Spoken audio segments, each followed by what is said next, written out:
Hello friends, welcome to my channel. और आज हम लोग देखने वाले ट्रांसफॉर्मर्स के एडवांटेजेस के बारे में। तो चलो शुरू करते हैं। फर्स्ट एडवांटेज ये है कि transformer is a static device, so no part of it gets damage. अब हम इसका अच्छे से मतलब समझ के लेते हैं। स्टैटिक मीन्स नो रोटेटिंग और moving part inside the transformer. अभी ट्रांसफार्मर में कोई भी रोटेटिंग और मूविंग पार्ट नहीं रहता, इसलिए वो कभी भी उसमें डैमेज होने का कोई मतलब खतरा नहीं रहता। ठीक है, ये ट्रांसफार्मर एक स्टैटिक डिवाइस है, सो इसमें कोई भी डैमेज नहीं होता, कोई भी पार्ट इसका डैमेज नहीं होता। दूसरा एडवांटेज ये है कि वोल्टेज को स्टेप अप और स्टेप डाउन करने में ट्रांसफार्मर का बहुत बड़ा हाथ है। मतलब ट्रांसफार्मर स्टेप अप करने के लिए और स्टेप डाउन करने के लिए बहुत यूजफुल रहता है। अब हम इसको एक डायग्राम के हेल्प से समझ के लेंगे। इंडिया में हमेशा 11 केवी पावर जनरेट होती है। ठीक है, मतलब जनरेटिंग स्टेशन में 11 केवी पावर जनरेट होती है इंडिया में। फिर इसको हम लोग को स्टेप अप करने का रहता है, मतलब 11 केवी को 132 केवी करने का रहता है। तो प्राइमरी ट्रांसमिशन में हम लोग 11 केवी का 132 केवी करते हैं with the help of step up transformer. Okay, फिर सेकेंडरी ट्रांसमिशन में हम लोग को 132 केवी को 33 केवी में कन्वर्ट करने का रहता है। तो इसमें हम लोग यूज करते हैं स्टेप डाउन ट्रांसफार्मर। जैसे कि इधर आपको दिख रहा है कि यहाँ मैंने लिखा है कि स्टेप डाउन ट्रांसफार्मर 132 केवी को 33 में कन्वर्ट करते हैं। कहाँ पे? सेकेंडरी ट्रांसमिशन में।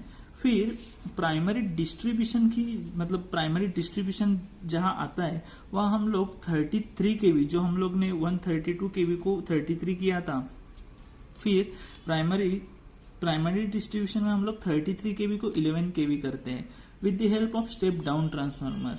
फिर जो सेकेंडरी डिस्ट्रीब्यूशन आता है वहाँ हम लोग 11 केवी को 440 वोल्ट और 230 volt with the help of step down transformer. Step down transformer के हेल्प से हम लोग 11 केवी को 440 वोल्ट और 230 वोल्ट में कन्वर्ट करते हैं।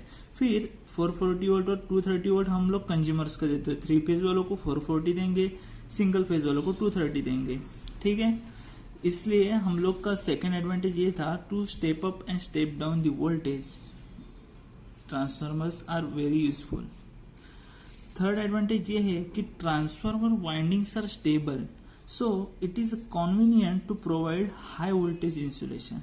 अब वाइंडिंग्स जो रहते ट्रांसफार्मर के वो स्टेबल रहते, so high voltage insulation provide करना बहुत ही कन्वीनियंट रहता है। ठीक है, फिर फोर्थ एडवांटेज ये है कि the operation does not required much care, so the maintenance cost is reduce. अभी आप लोग ने देखा होगा कि हमारे हर एक के घर के पास एक ट्रांसफार्मर रहता है। वो हम लोग क्या करते हैं, वो ट्रांसफर मतलब वो जो इलेक्ट्रिसिटी जो सप्लाई करते हैं जो कंपनी रहेगी वो ट्रांसफार्मर वहाँ पे लगाते हैं। फिर वो उधर कोई आदमी नहीं रहता कि बाबा उसका ख्याल रखो वगैरह, मतलब ऑयल चेकिंग करने का, मतलब कुछ मिनट्स के बाद कुछ घंटे के बाद उसकी ज़रूरत नहीं रहती। सिर्फ मेंटेनेंस का एक पीरियड रहता है, 3 मंथ के बाद उसका एक ट्रांसफार्मर का मेंटेनेंस करना पड़ेगा। तो बस उतना ही उसका ख्याल रखना पड़ता है, मतलब उसकी केयर करनी पड़ती है, बाकी कुछ नहीं।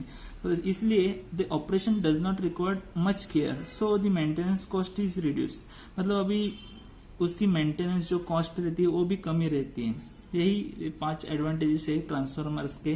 तो आप लोग को इसमें कोई भी डाउट रहेगा तो आप मेरे को मैसेज करिए, नहीं तो ईमेल आईडी पे ईमेल करिए। मैंने डिस्क्रिप्शन में दोनों भी आप लोग को प्रोवाइड किया है, इंस्टाग्राम की आईडी भी है और ईमेल आईडी भी है। तो आज के लिए बस इतना ही। Thank you.